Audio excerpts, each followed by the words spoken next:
Okay. And now I'm going to share my screen, I think. It's sharing. You're already sharing. But you might want to, if you want to put it in slideshow, there you go. Okay. Now I'm going to go to presenter view and now we should be good to go. Perfect. All right. So this is our 25 new official Zoom session number one. And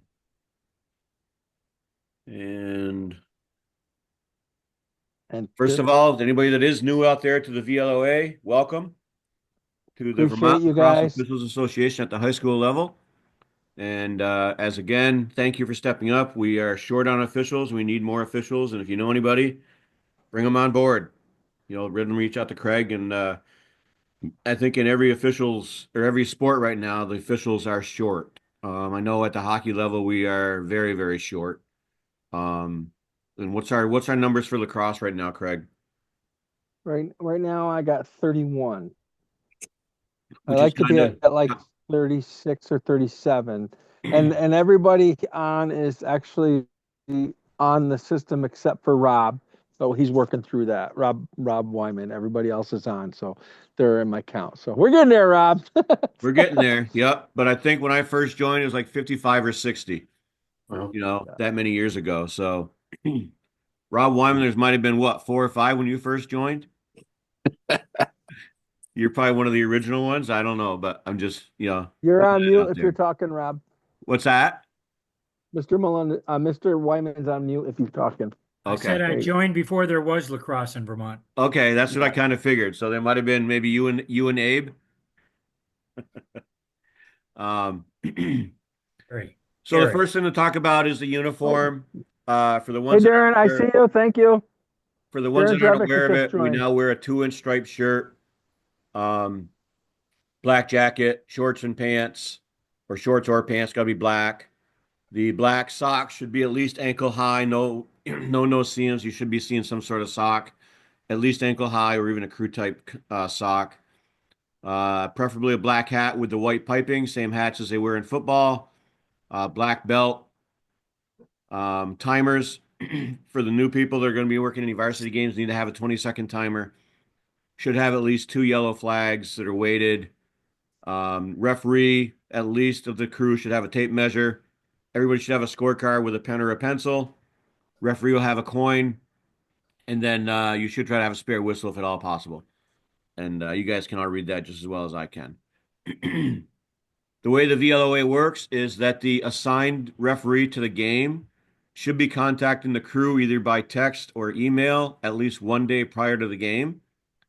The referee, or at this point will be referred to as the R, will determine what uniform they're going to wear for the day, depending on the weather. We do all want to try to wear the same uniform if at all possible. Okay. The referee or the R will determine where they're going to meet and when. And then the R will conduct the pregame briefing off the field if at all possible in the parking lot normally.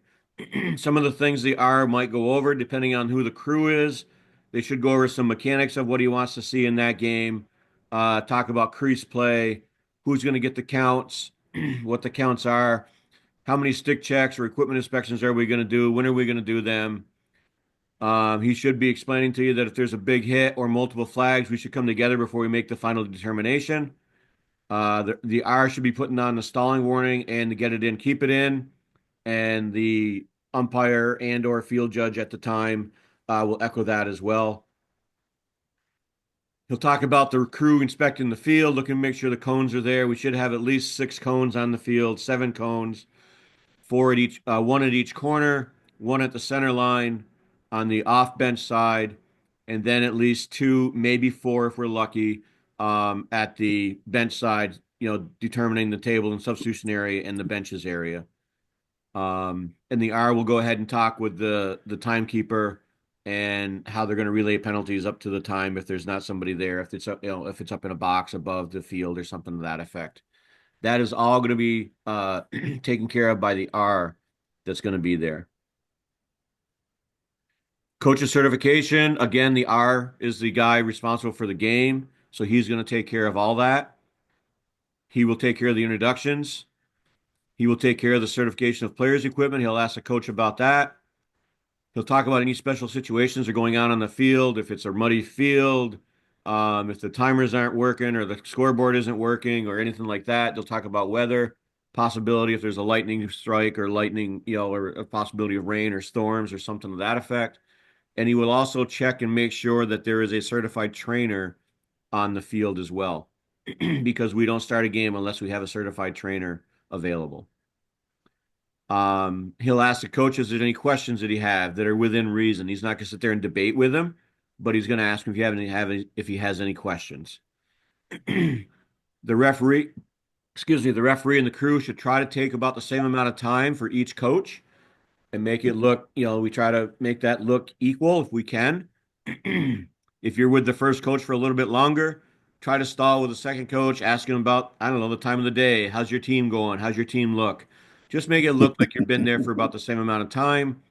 That way, it's not showing up already that you might be feeling some favorites or something to that effect. And the referee will also talk to the coaches about the pregame lineup or even maybe to the AD. And is there going to be any player introductions? Some fields do that, some fields do not. Somebody will announce a good sports announcement that VPA wants set read at every varsity contest, and if there's going to be a national anthem or if there will not be a national anthem. That's all done by the R at the coach's certification. Hey, Rob. Yes, sir. So one thing to think about while we're doing this certification, this is when we're looking at the players for eye black, Yep. things like that. The eye black in lacrosse is just like in football. For my football guys, it's two streaks. That's it. One Take care of strike. it early so we don't have to do it later, right? That's Yep. it's the same One thing. strike. Same thing that we get in football. One stripe. That's all it is. And there are some coaches who don't allow their players to wear eye black anymore because they can't do it right. So he Because just of says that, no right? more eye black. Yes.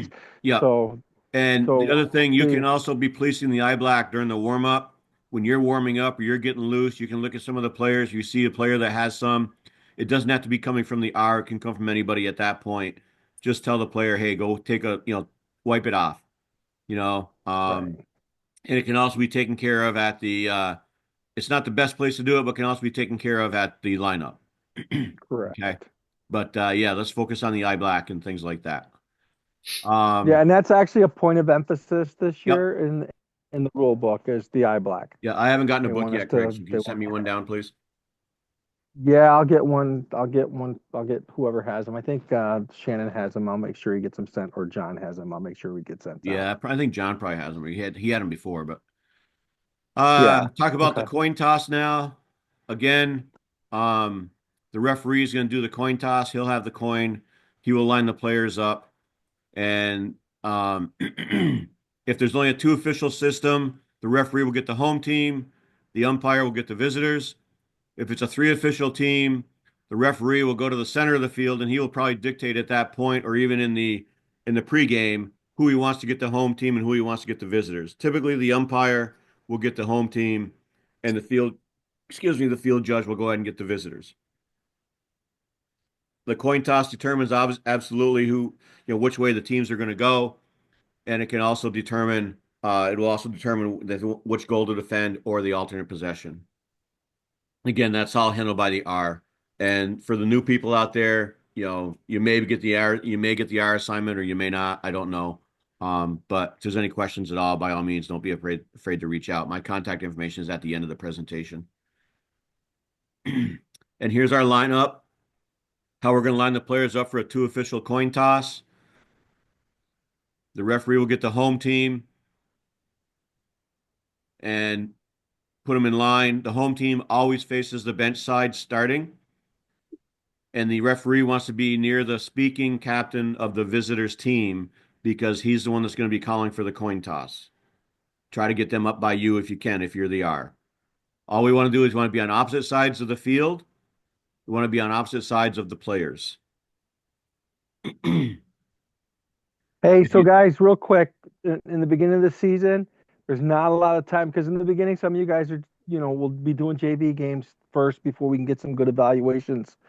Um, don't do the coin toss, but we don't necessarily have to wait until the varsity is done, right? I try and get a hold of the coaches early because we want to start quickly because at JV you wind up doing running time because the games in the varsity go over and it gets dark early. So we'll get to this point eventually, but if you can do it before the game, before the warm up, that's even better because the goal is let's get them out there and get them playing as soon as possible. Yep. Don't be afraid to pull the captains out during their warming up, while they're warming up. Yeah, Get it yeah. done soon. Okay. If you get into a three-person game or a three official game, this is how the lineup goes. The referee still does all the coin toss and will be up by the speaking visitors captain, and the umpire and the field judge will be on the opposite side of the field. At that point, it doesn't much matter who's got what team, but you want to line up about 5 yards apart, and then just so you can just have a nice looking lineup and go from there. Um, it does work better if you're the third person or the field judge to be on the visiting side of the bench or the visiting side of the team because um well, that's not the face off. I'm sorry. I'm talking about something different. I've got a You're at the wrong line in there. yeah, So, yeah, you'll get there. You'll get yep. there. So we're going to say that the home team, we looked at it here. We've got the home team, they're facing the benches. Visiting team is facing the crowd or the off bench side. The coin is flipped and the visiting team wins the toss. Okay. And they elect AP.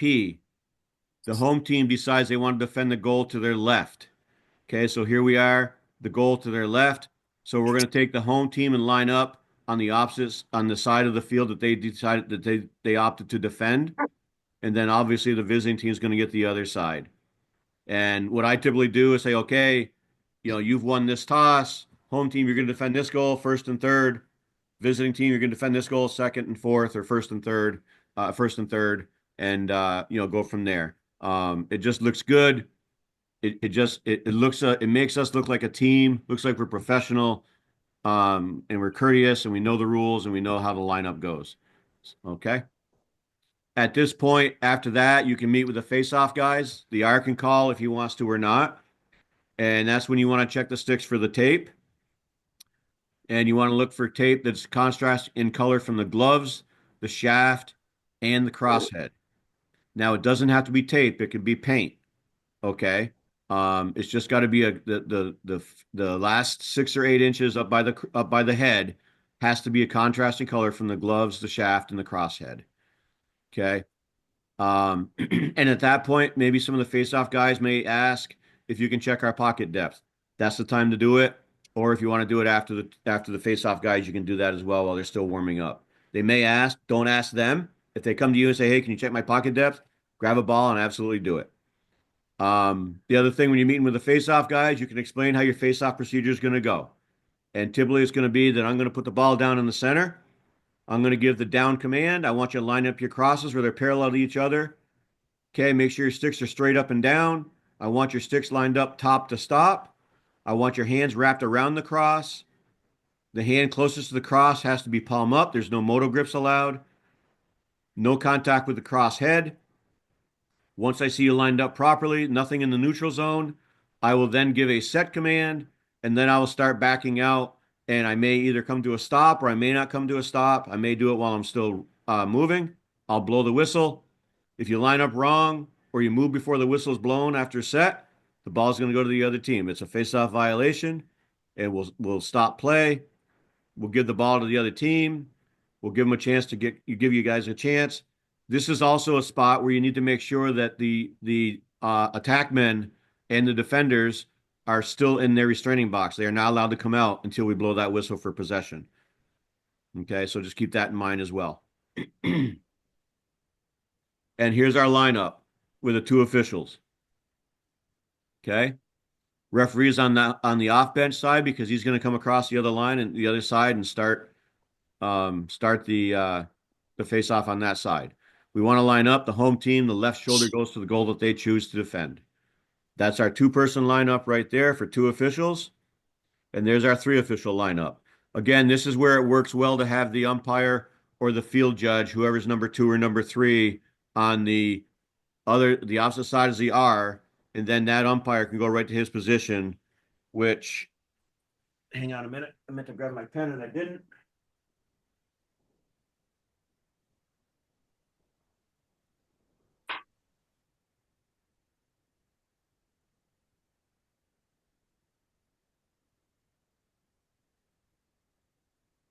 I don't have.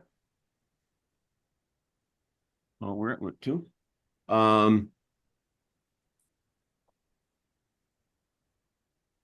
Umpire is going to go right about to that position right there.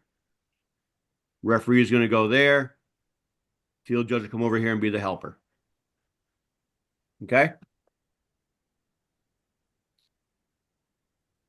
Any face off, the R is always doing the face off, no matter what. And there's our lineup. We got the goaltenders, we got the attackmen, the defensemen, we got the wingers and the face off guys, all in their respective positions. Remember that when they line up, your attackmen and defensemen do not have to be in the restraining box, only behind the restraining line. They can be outside of the box on a face-off. Okay? A lot of people don't know that, and they might be barking at you that he's out of the box. It does not matter as long as they're behind the line. This is where I'll take a look. If I'm the umpire or the field judge, I'll take a look at the wings, and I try to allow no contact on the wing lines. If there's, it Hey, just hey, cleans up. can I ask you just one question? When you say that, so you're talking about in what I guess I would have 15 years ago I'd have called the alley, so they can Yes. right. Yeah, Okay. yeah. Sometimes it's called the alley. Yeah, we used to start balls out in the alley. I remember that. Yep. Yeah. Okay. Yeah, they can be out in the alley on a face-off Okay. as long as they're behind the restraining line. Got it. Okay.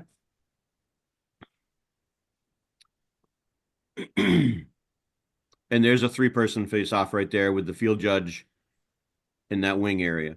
But again, like I was saying, was I try to control the wings if I can, because if we're allowing contact with each other at the face-off, something's probably going to happen on the way in. Whether you get an interference, you get a push, it could become a face-off violation, you have to reface, or just give the ball to the other team. If we can clean that up, it's almost like my hockey face-offs.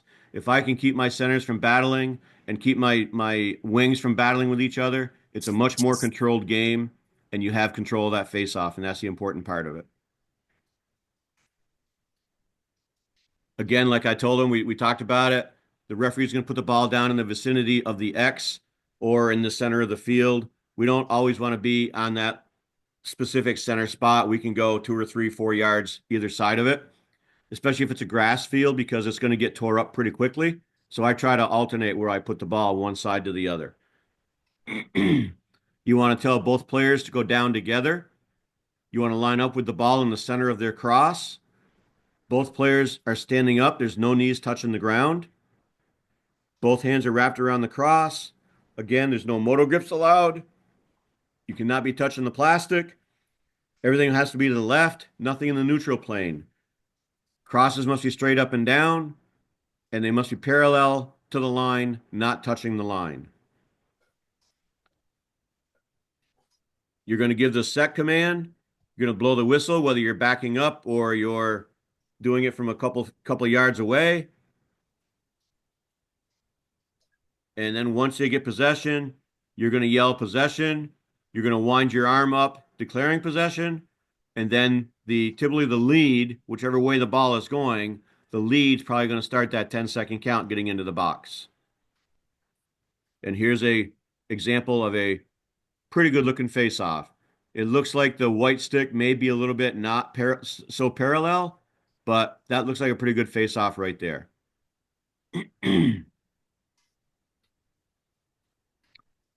It looks like white maybe or the white stick may be touching the cross, but it's or the basket, but it's hard to tell. I don't think it is. How about the red glove though, Rob? The red glove is in the moto grip. Yep. Oh, they're both in the moto grip. If you look at it. Probably an old picture, right? Yeah, I guess it is. You know Yeah. what? I looked at that. Good catch, Rob, because I have a note. What's wrong with this picture? And I didn't even see that. I was looking more at the lineup of the ball. Yep, those are both in moto grips. Wait, So no, that's they're not a palm. good face off.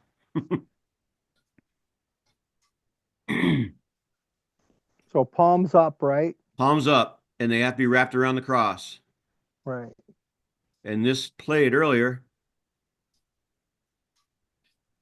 Yeah, that's old. That's motor. Yep. And now it's not going to play. I just played this 20 minutes before I got on Zoom. But you know what? I didn't play it in presenter view. Take it out of presenter Oh, there view. we See if go. you can- yeah. Just taking a little bit. Tell me that guy on the right doesn't look like Shannon. Winds his arm, yells possession. Now the guys can come out of the box.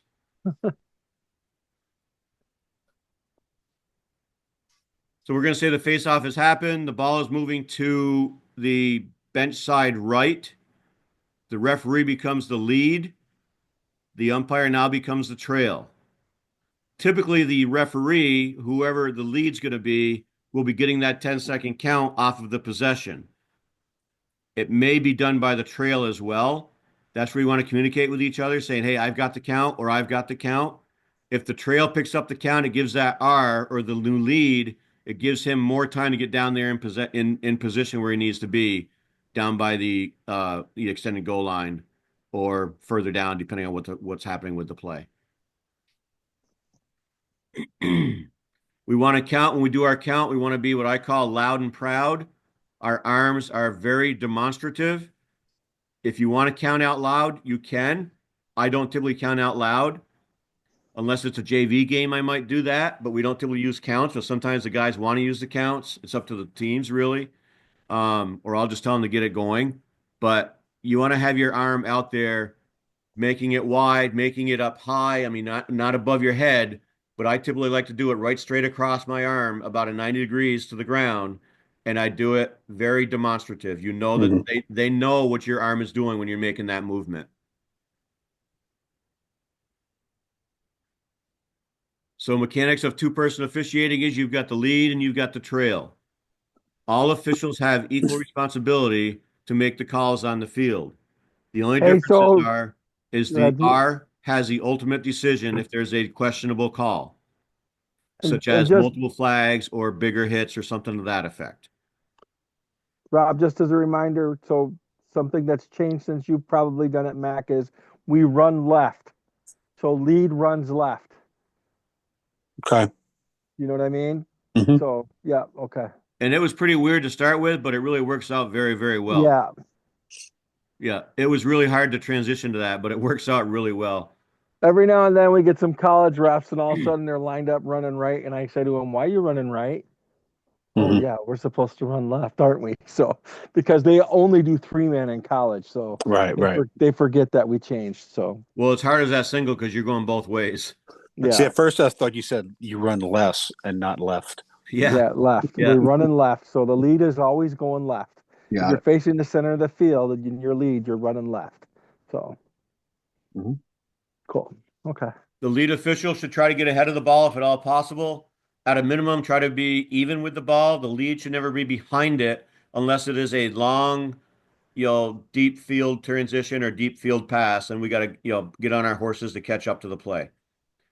Okay. The lead official, if there's a play down at the goal line, whether it's on the extended goal line or at the actual end line, we need to be there and not up by the crease to make that play. We've got to get our butts down there, get to that line, and be able to see if there's a loose push. Did somebody step on the line? Did the ball go out of bounds? Something to that effect.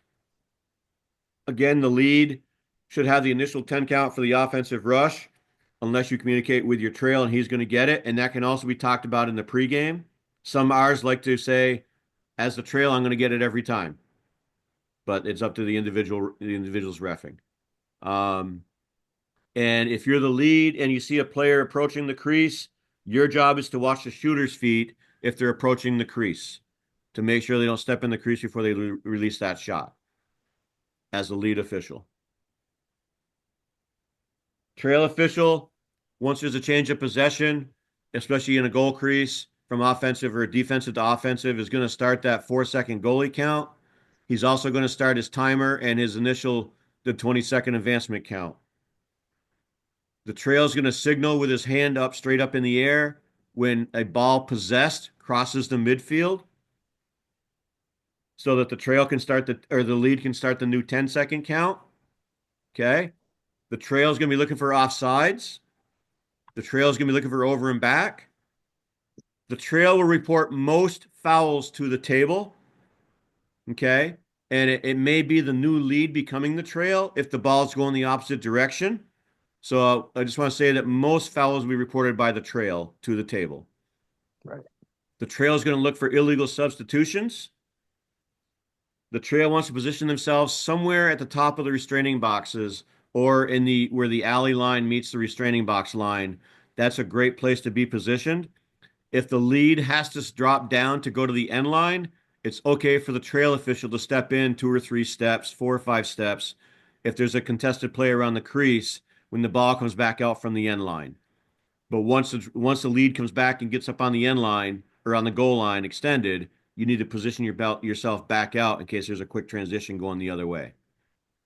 And as the trail official, your primary responsibility is to watch the shooter, the shooter, the shooter. I can't say it enough. You want to watch that shooter and you want to watch for that last pass. And what you're watching for are those late hits. Right. The shooter releases the ball, 2 or 3 seconds goes by, and he gets clocked. He gets cleaned out. That's an illegal body check. We've got to get those big hits. If the guy comes in and just makes contact with him, don't be afraid to go and talk to the guy. Say, hey, man, that was a little bit late. Okay, that was a little bit late. Let's try to make it a little bit sooner next time. Make sure he's got the ball or, the ball's within the 5 yards. Okay. Um, but if they go in and clean that player out, we've got to be throwing that flag. Do not watch the ball. We've got to be throwing that flag for that big hit, or we're going to lose control of the game pretty quickly. And the same thing happens with the last pass. Make sure if there's a guy breaking for the goal and the guy sees it and he's dropping that pass back, make sure the last pass player doesn't get cleaned out as soon as he releases the ball as well. Okay. If you're doing the offsides as a trail, so one of the things that I look at is I already know there's three offensive players on the field down in the box typically, and then I'm watching for 3 other players to cross. If I know that more than 3 crossed, I'm still counting forward first. Get the player's number and then count forward. And if you have 6 on the field and that guy came across the line, that is an offsides. Okay? It doesn't matter if he got back across the side or not. All right? If it's an offensive offsides, we blow the whistle, ball turned over, we go the other way with a quick restart or as quick as possible. If it's a defensive player that's offsides, again, counting forward, and we throw the flag, and then we remember the number, and then we put him in the box for 30 seconds as a technical foul. Okay? On the over and back, remember if it's a shot, over and back is not a legitimate call at that point. If it's a pass that's not touched by a defensive player, by the offensive team and it goes back over, it is an over and back. Remember that the people or the players standing at the midfield line, they are allowed to bat the ball back over.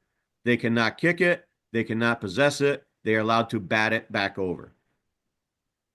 If there's nobody at the line and there's an over and back happening and there's nobody around that ball, you might want to let that go. Let the new offensive player get possession and just run away with the ball.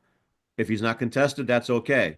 If there's any sort of contesting for that position or for that ball, blow it dead and get a quick restart. It's going to be a whole lot cleaner of a play, and it's going to make us look a lot better as the officials. Yeah, when you're watching those for over and back, you're looking for those pushes. Yep. I mean, that's the one penalty that you wind up getting a lot. A lot of times it's a push, and for the most part it's a loose ball, right? Right. More often than not, it's a loose push. Yep. So it's not going to be, necessarily a penalty, And right? You and just and give and the they'll ball to the bark. offended team. Some Yeah. coaches will be barking and Yes. players will be barking. He's offsides. He's offsides.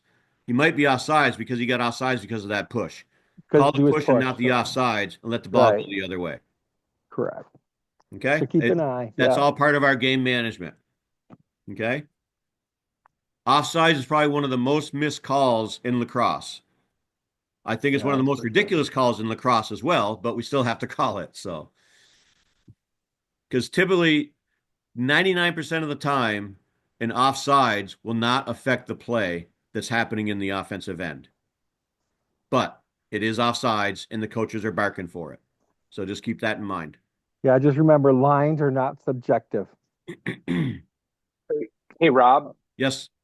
Rick Mechanic here. Hey, quick question on that offside. If you have a player, if you have a like, attackman, let's say on a ride, Yep. and he's running up to the midfield and he's, trying to make a check, but he's running out of bounds. If that player runs out of bounds and crosses the midfield line, are they still considered onside or If does he goes the out of bounds before the midfield line, it is not offsides. but if he goes out of bounds and then continues, his momentum takes him beyond midfield, but he's out of bounds. Is It's that still okay? That's fine. Yep. Okay. Now, if they are heading towards the side of the field and he crosses the midfield line and then goes out of bounds, Offsides. Yeah. it's Offside. offsides. Yeah. Okay. It's Cool. a hard one to catch and a hard one to call, but Yeah. typically it doesn't happen a lot, thank God. But yeah, when they're doing that ride or that 10-man ride, which is really popular in college now, it really makes offsides very, very difficult because a lot of times they're getting bumped and they may be getting a loose push, the ball's not there. They're getting pushed over by the other offensive player that's trying to get clear or whatever. So yeah, just keep an eye on that. And again, offsides is a very difficult one to call, and it gets missed a lot, and it doesn't typically affect the play of the ball that's down in the offensive end. So just keep that in mind. All right. Great. Thank you. Thank Yep. you. Yep. As new officials, and I'm just going again by new officials, I'm saying new to VLOA. When we call our penalties, we need to look at some certain things. Okay, there's a lot of penalties out there that happen on the lacrosse field and all sports fields or courts that probably don't really truly disadvantage the player. If the player has possession of the ball and there is a penalty or there is an infraction, I'll say an infraction that truly disadvantages that player, he loses the ball, he has to slow down, he's bobbling the ball because of what happened. That creates a disadvantage. Mhm. If it creates a disadvantage to that player with the ball or the player without the ball, we need to call that penalty because it's affecting the play of the game. A lot of times a penalty may happen, but it may not have any effect on the play whatsoever, and you can probably get away with that. But just keep that in mind. Was the player advantaged, or did the player get did the player get an advantage because of what he did, or was the player disadvantaged? Keep that in mind. If there's a change of possession because of the infraction, we have to get that penalty right. We have to get it right. It doesn't always have to happen right there at that moment. It can happen a couple seconds later. Okay. But just keep that in mind because whatever that player ended up doing to the other player, it made a change of possession. We have to get that and we have to get those correct. Okay. Because it does affect the play with that change of possession, especially with lacrosse being such a high scoring game or even a low scoring game. That one change of possession could be a big difference in the goal or in the game. Um, if these penalties are egregious in your mind. Now, unfortunately, as officials, we have to be very objective as to what was the penalty like? Was it an intent to injure? Was it an egregious penalty? Was it an unnecessary penalty? And we can always use that. Coach, there's no reason to make that hit. That's an illegal body check all day long. Boom, throw the flag. Boom, they're sitting for a minute or two or three, whatever you want to do. If you feel that there's an intent to injure, coach, he didn't even try to play the ball. Remember, a body check in any sport, what's the definition of a body check, anybody? Separate the player from the ball. To separate the player from the ball and gain possession of said ball. Okay, that's what the body check is for. It's supposed to be to take the player off the ball or to get the player to lose the ball and to try to get that ball back. If the guys come in and just clean this guy's clock out and the ball is on the ground and they skate and they walk away, that's not a body check. That's an intent to injure, that's egregious, whatever it might be, but it's not a lacrosse play. So don't be afraid to throw that flag. Hopefully somebody else is going to have the flag as well.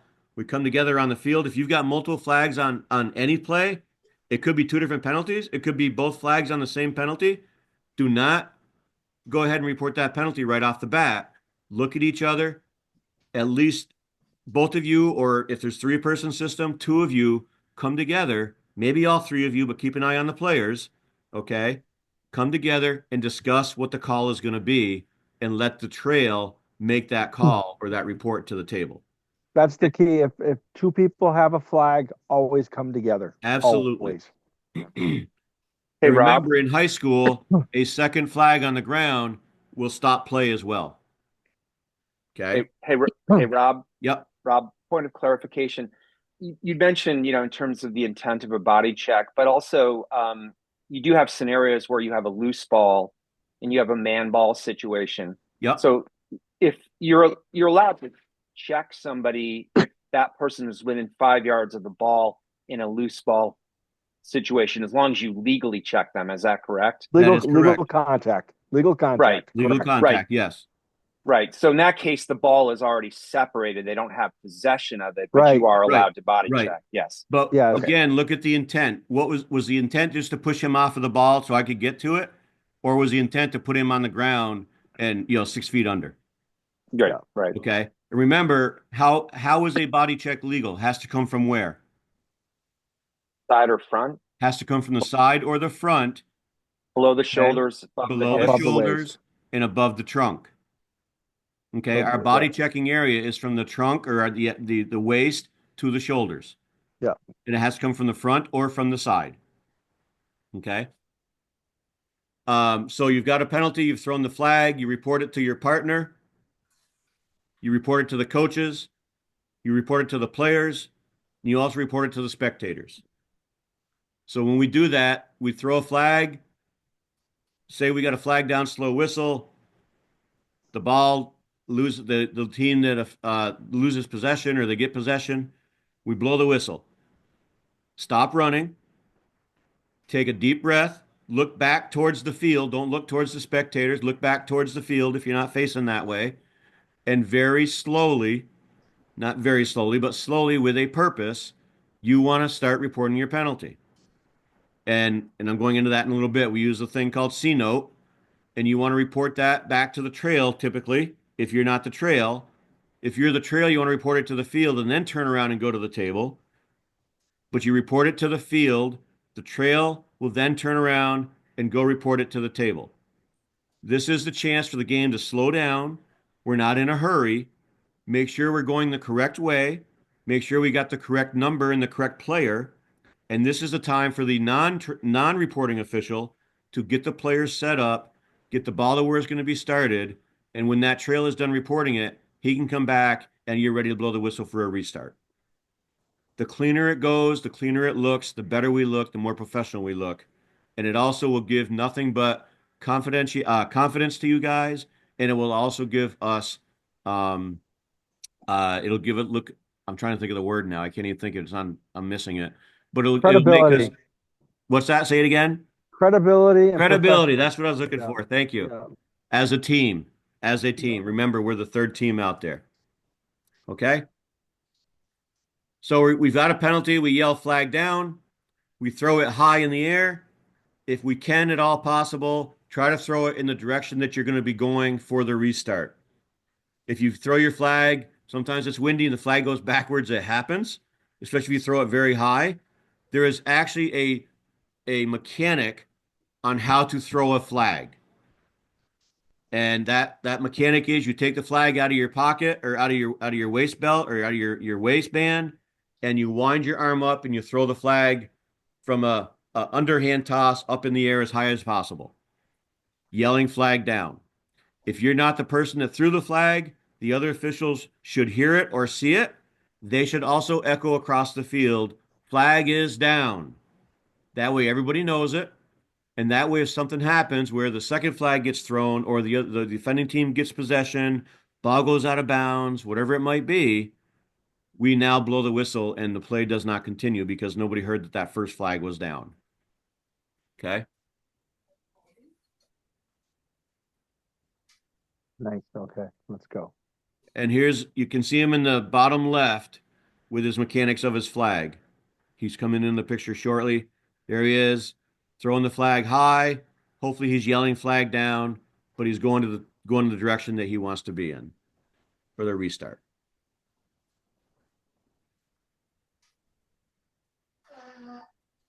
I call it being loud and proud. Be loud and be proud. What I mean by proud and loud is do your signals slowly and very demonstratively in front of your chest. We were told in college we have a big television in front of our chest, a big square box, a rectangular box in front of our chest. That's where we should be doing our signals in front of that television. If we go high, it can be lit, it can be missed. We go low, it can be missed. Be loud and proud, do it right in front of your chest, and do it with a demonstrative and a slow cadence. We use C note, color, number, the offense of the penalty, the time, and the E is explanation if it's needed. We're not going to explain every 30-second or 1 minute penalty. If it's a 2 or a 3 or locked in, yes, we can go ahead and explain that if the coaches are having questions about it. We explain it and we walk away. We don't get into a debate. Okay. And remember, we only are supposed to be communicating with the head coaches. The assistant coaches, they don't get a chance to communicate, only the head coach. And if you find that, ask them point blank, are you the head coach? Probably he's going to shake his head. No. Okay. Then I want to talk to the head coach. And that's how we handle that. That's it.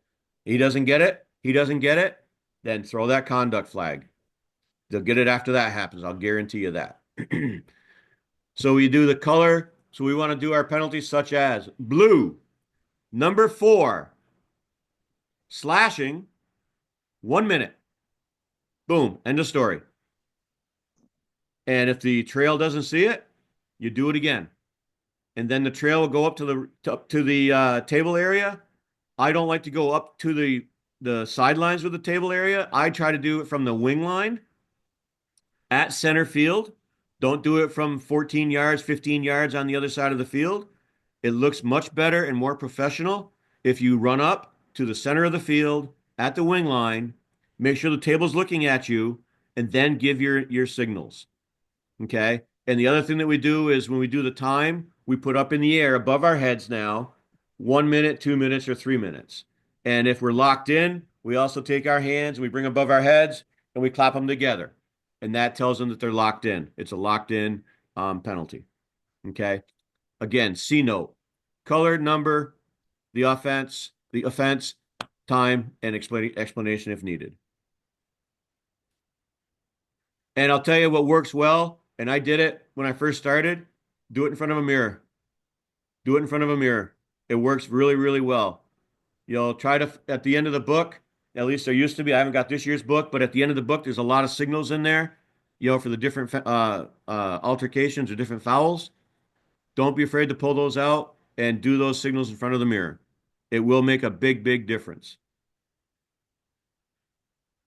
Okay, situational awareness. As we talked about a little bit earlier, the trail is responsible for the 4-second count, and that's going to start upon the goalie's possession inside the crease. Okay? On the lower division levels and a newer goalie, I may count that out loud, depending on what I see, how the goalie reacts. Okay? Division 1, probably not, unless it looks like they don't know what they need to do. And then I'll blow the whistle. And when I get a chance, I'll get with the goalie and say, hey, you're aware of that 4-second count, right? Yeah, yes, sir, I am. I couldn't get the ball out. Okay, as long as you're aware of it, that's all. Talking with the players like that will give you a lot of credibility, not I remember, but it will also give you a rapport with the players that, hey, this guy's a human being. He wants to help us. He wants to make things right. And it might help you if you have that big call or that questionable call, then they may not give you such a hard time. Sometimes it works, sometimes it doesn't. Okay.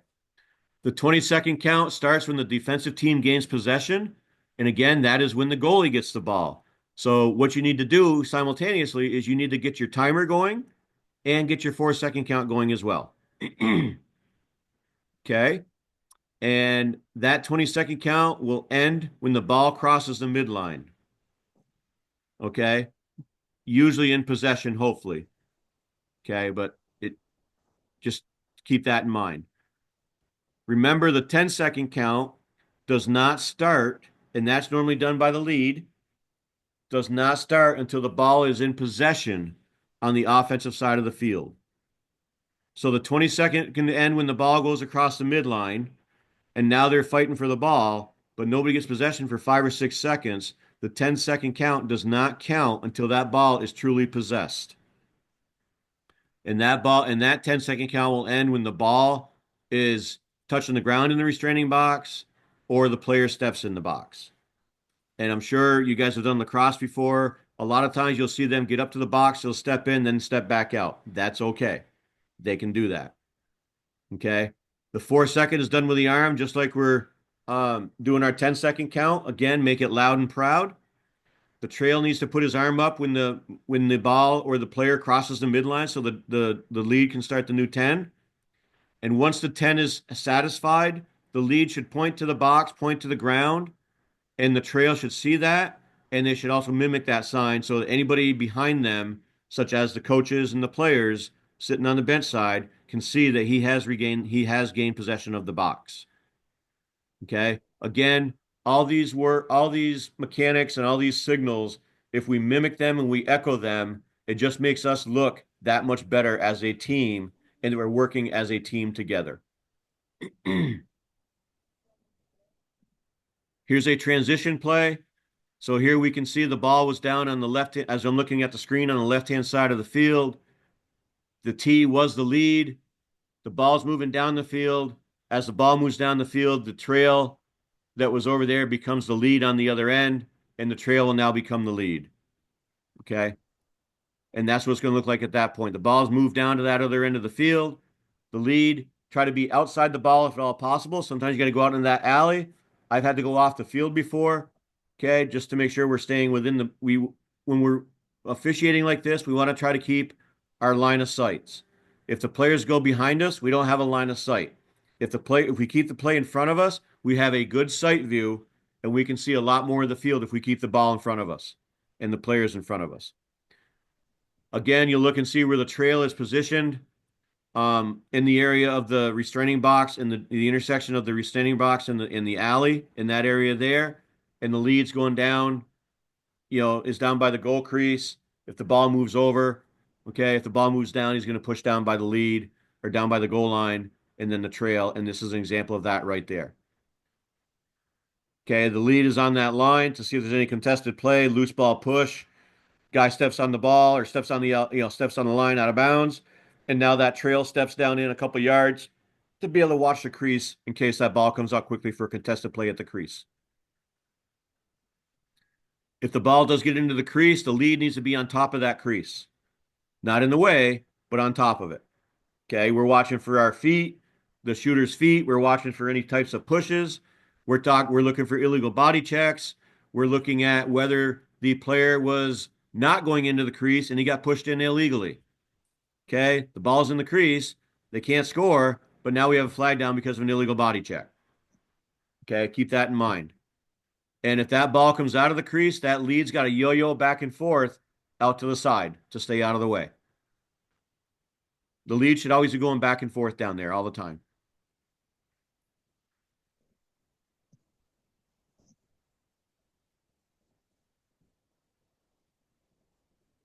And is it not going to play? There we go. You see the lead getting down there?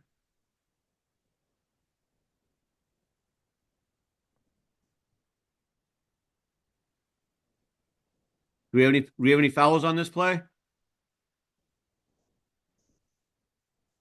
Could we call something there, do you think?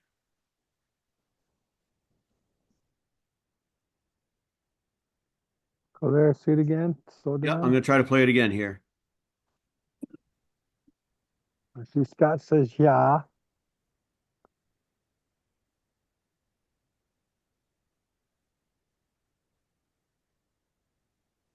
Well, looks like that goalie's really way out there, huh? What about that push It's right hard. there? Yeah, Yeah, it's it's an a illegal push, wasn't it? Got a push right there? Yep. push. Also, really, it's hard to tell from the video, but that defense and that check or the check came pretty high. Yep. Possibility. Yep. Yep. slash maybe. I mean, it's definitely looks like a push, but there could also be a slash there. Yeah, I think you can definitely get that push. The first thing I had a hard time seeing was did he have possession? But once I saw the ball come out, yeah, he had possession when he got pushed. So, yep. It's a push with possession, 30-second penalty.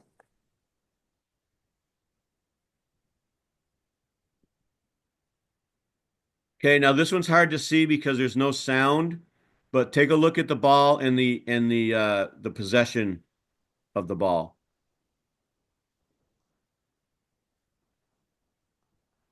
And watch the referee over there. See his arm's already going out. He's already counting. Right there is when the count should have started right there. Right, yeah, when he picked it up. Yeah. When he picked it up. And you'll see what happens. So it's 20 seconds to get the ball over the line, but the 10-second doesn't count unless he has possession. Right. And you'll see he's not in the box yet, and he's calling failure to advance. Okay. Let's watch that again. Yeah, I don't know if anybody else, but it's very choppy. It's hard to see it. Are they choppy again? Yeah, they're choppy. Is it like that for everybody else? I don't know how to fix that. I mean, they're playing great on my end. I don't know how to fix that. Yeah, I know. But right there, the ball is over midfield. Ball's loose. Doesn't quite get it. He's already Doesn't get counting. it. Could have got a push ball doesn't there. have it. So he counted about Right there, we've four got it. seconds. Yeah, he counted for 4 seconds before the ball was possessed. Yeah. Here's the thing, guys. If you make that mistake, most coaches don't know it. Right. Right? But if you're on the field with me, I'm going to say, remember, 10-second clock starts when they have possession over the center line. And that also counts if they cross the field with the ball in possession and then they lose possession. You still count the 10. The 10 starts as soon as he sets foot across that field with the possession. Right, with possession. Okay. Correct. So keep that in mind as well. Okay. All right, Rick. Thank you. Thanks, Rick. Yeah, thanks, guys. How much more you got left, Rob? There's not much. Couple slides. That's it. Okay, good. Okay.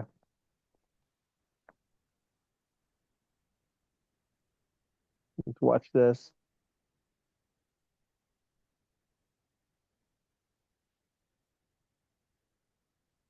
Actually, this is the last one, Craig. Yeah, that all chopped up for me. I couldn't see anything that happened. Yeah. I'm assuming there might be an illegal pick or something, or no, nothing there. That looked kind of good. Yeah, I think again it's hard to see for you guys, but I think it was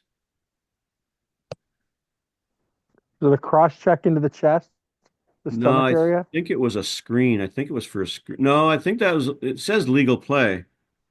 I think there's a question about whether there was something right here or not, but I didn't see anything and then there. watch the body check right. That looks good. Yeah. Because his hands don't look like they're too far apart. So I don't. Yeah. Yeah. Okay. I think there's a question about this play right.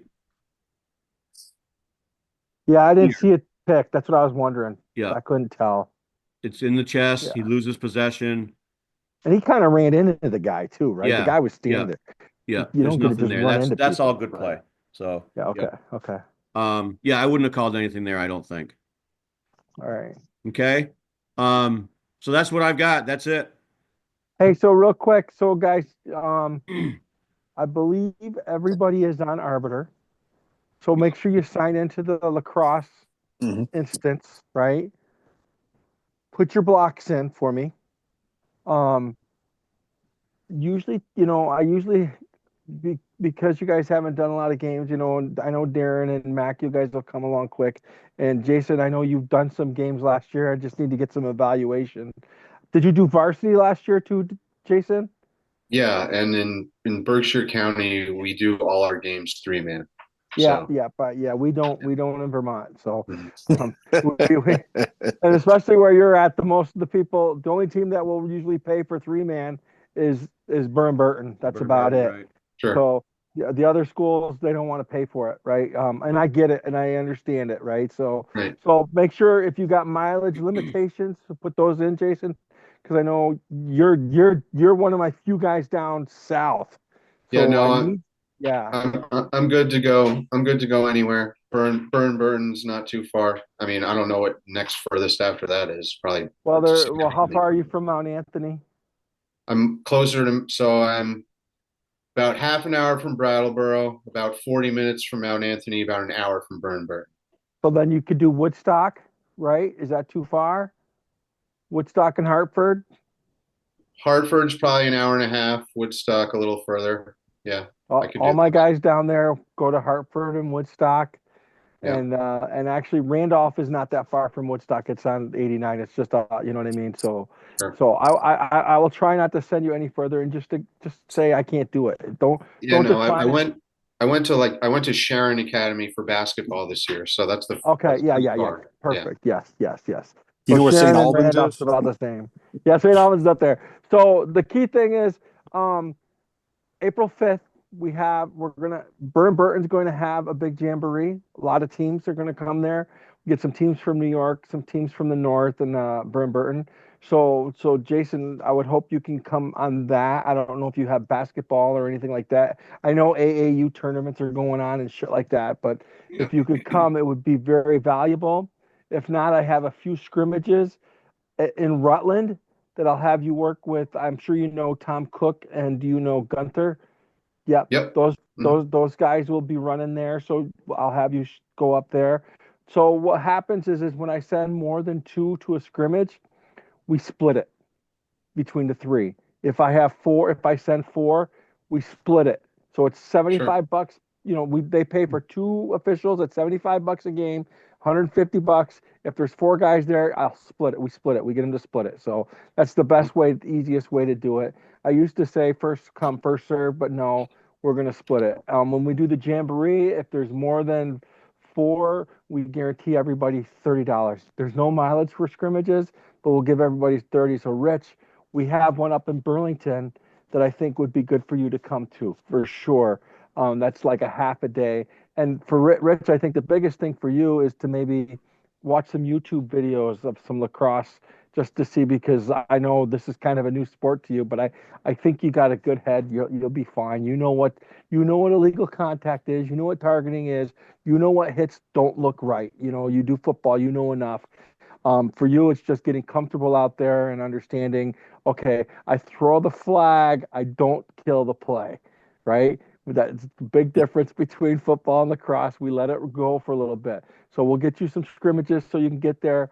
And really, it's about how comfortable you guys feel beforehand. So Jason, I'll try and get an evaluation from Gunther and Tom Cook for you right away, and then so we can get you into the varsity games. Mac, we'll just get your legs going to start. You know, one game here, one game there with maybe Mhm. John Ross or maybe Darren, and you could do a game at St. J or something on the turf, a Yeah. JV game. And when you guys are ready, you say, "Hey guys, I'm Craig, I'm back." Where Right? where are most of these games at? So I mean, I is it during Monday through Friday or is it Friday, There are Saturday? some Saturdays, but if you want to block out Saturday. That's But cool. Don't during the week, when are most of the games? Because I work till 5 o'clock, and I don't get off of work until 5:15 or 5 o'clock in Mount Pelier. you're not the only one. So we'll Oh, figure it out, all right. right? So St. J, we can definitely, they have games. Spalding has games. Stowe, which isn't too far from Montpelier, and it's kind Yeah. of a little north for you, but then you get that way. We got guys that go that way all the time. Yeah. Like I said, we'll start you out with JV games. Montpelier has games, right at the high school. They're Yep. supposed to have a JV team this year, which is great because they haven't had one for a couple years. But I'll keep you close there and going back into St. Johnsbury. Believe it or not, Danville has a club team. Wow. So they'll play some JV games, and what I can do is I listen, 5:30 start, I can get you a ref, right? Yeah. It's so to start, Mac, we'll just, it sounds like you'll just do some JV games Hmm. unless you can get out early. Most of the games start at 4:30, but Montpelier will do a couple night games a year, start at 6, right? Hmm. Which is right there, Yeah. right? But most varsity starts at 4:30, JV starts at 6, And then there are some schools that will have some evening games. St. Johnsbury, Hartford. I don't know if that's too far away for you to go down south and then come back up 91. Yeah, I so I don't know. don't. And I guess the reason why I asked, I don't want to take up all the time here. I actually don't work on Friday. I work 4 10 10-day shifts, Oh, so 10-hour sweet. shifts. So yeah, so I don't So work on Fridays Friday. will work for you. That will be Yep, good. So yep. good. So just all I guess ask is, if you got anything, and Jason, I'm glad you don't have mileage limitations. That's good. But I'm not going to send you up to Chittenden County. I'm not going to send you.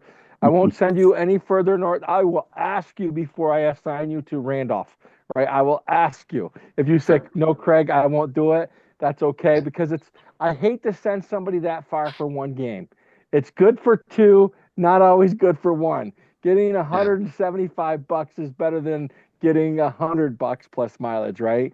But Right. sometimes you never know what we have to do. I got some guys that live close to there, but I try not to put guys at the same school over and over and over and over again because then they become, That's how um, problems happen. yes, that's how problems start. So exactly. All right. So Yeah, I don't mind traveling in Vermont because they're paying us for the mileage, whereas correct. In Massachusetts they're not. So I like to Yeah, limit I how. know that's a bummer. So Yeah. okay. Anything else, guys? Greg, Greg, what's the, Greg, what's, when is Burlington? What's that? When is the Burlington scrimmage? The 5th of April. They're both on the 5th?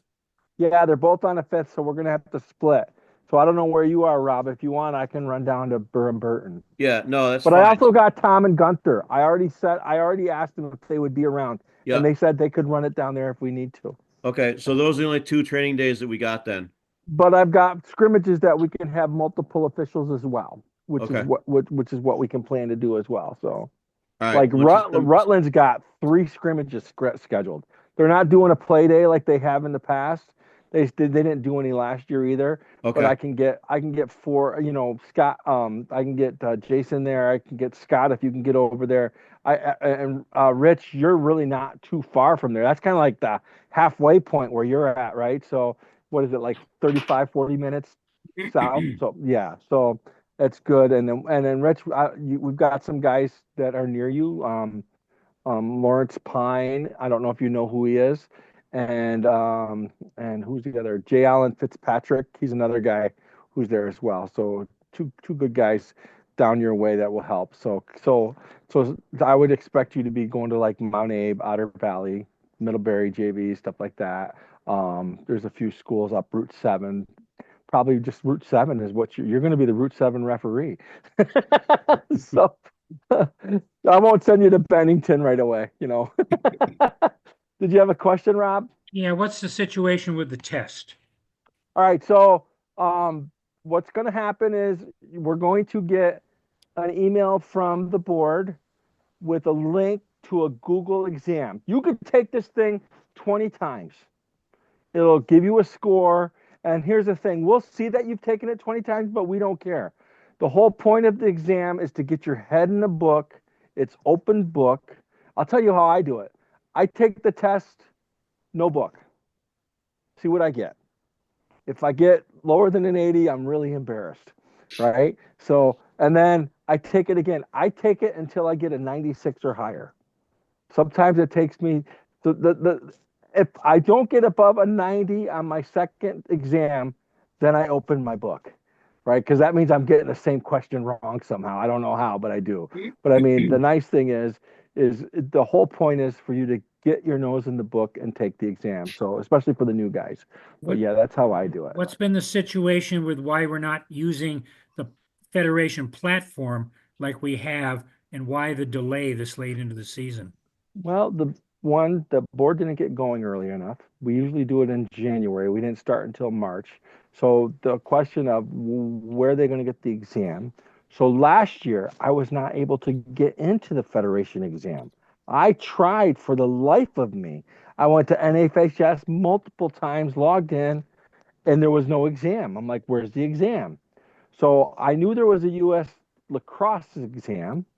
So then what I did is I actually asked the VPA, can you get a hold of the exam and the answers so we can host the exam within our group? Because this is how we do it in some other sports that I do, right? They actually, it's given to us as a Google.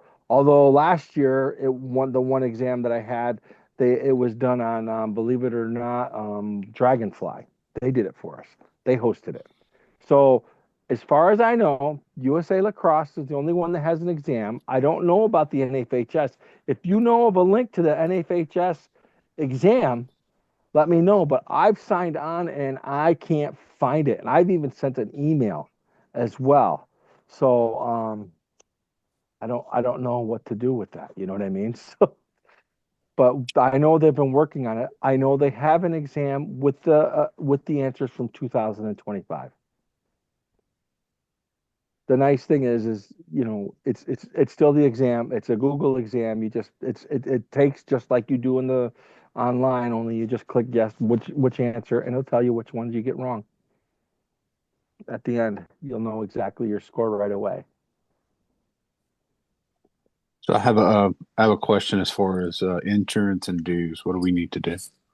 All right, so um, you're covered insurance wise because you already have the VPA arbiter insurance. You're good. Mhm. First years, we don't charge dues. Okay. And then at the end of the year, what will happen is we do exactly like in football. Take it out of We the take take it it out out of of the your mallet. travel check. You got it. We do it exactly like football. Perfect. We actually, that's one of the things I copied in when I came over here. Craig, have we put up a story yet that we talked about for? Yeah, it's in Rob, it's on the VLOA webpage. Okay. So for these guys, it's 2-inch sleeves. I think everybody's got 2-inch. You got 2-inch, Jason? Yes, Yeah, because that's what you did for Mass, right? And all the correct. guys I know from football, they got 2-inch sleeves. There's no logo on the sleeve, but it's still 2-inch, so that works. Um, to me, the biggest thing is I got to get them booked. So I already sent an email out to get books sent out. Um, I have all your addresses. Um, and Are any then significant rule changes this year?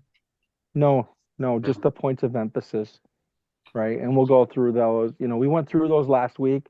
I'll actually ask. You'll see them when you get the book what they are, but nothing really major for rule changes. I will I'll put that in Nothing. one of those presentations. That's a great idea. Thanks. Points of emphasis and rule changes. That would be good. Yeah. And next week, it's on every Tuesday for the next 3 weeks. So, Yeah, yeah. Okay. all right. Anything Anything for else, me, guys? guys? Hey, thanks for coming on. I Thank you appreciate you guys. guys. Appreciate your attention for the night. Yep. All right. And we'll see you on the field or next week. All All right. right, Thanks, later. guys. Mac, Thank you. Take it easy. Mac. Yep. Yeah, bud. While this has been going on, I've texted with Boyd Guy. He says Yeah. hi to you.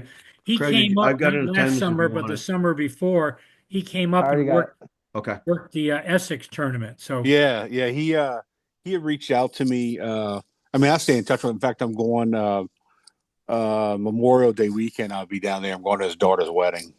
all His, right, his daughter's getting married. Yeah, because he and I were really good friends in football, and I got him into lacrosse, and then we